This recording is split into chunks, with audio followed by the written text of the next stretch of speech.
The Nuggets back in Denver for their home opener tonight. Here's a live look at Ball Arena. It's also where big changes are on the way with the proposed stadium district.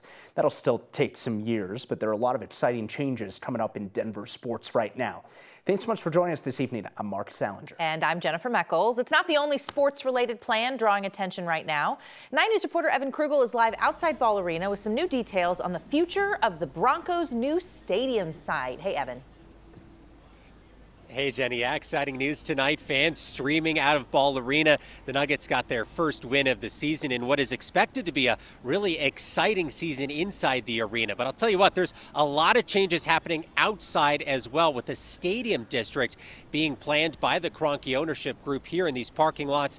And today we learned the Broncos have taken their next step toward a future stadium just south of here. It's a complicated property. It is not a simple plot of land. Sometimes it can be tough to look at a property and imagine what it could become. It's going to be very different. For Denver Council member Jamie Torres, it's a weird shape.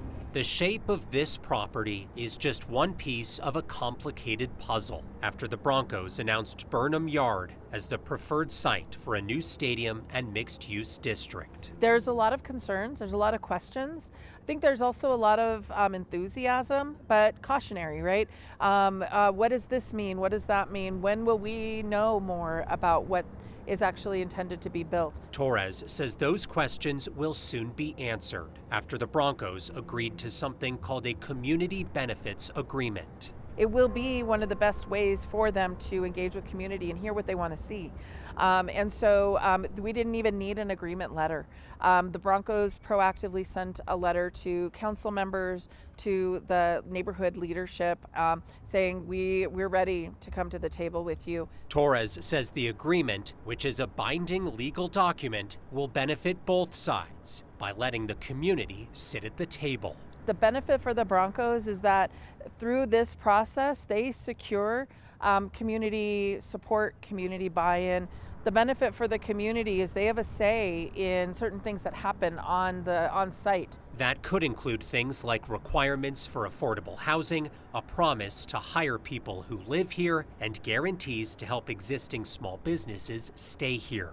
All of these things become really important for whether or not a big development like that is built seamlessly into the community that it's coming into. Torres says she would not have voted yes on the project without this agreement in place, and says it's step one in a lengthy process to turn this site into a stadium.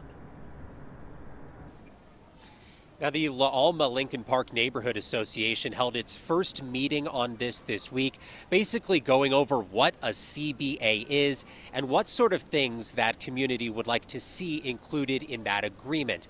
Now, it's worth noting Kroenke Sports and Entertainment also entered into a CBA agreement for that stadium district that's being planned here. So both big sports projects, certainly welcoming that community input, making sure community members have a seat at the table for these exciting projects.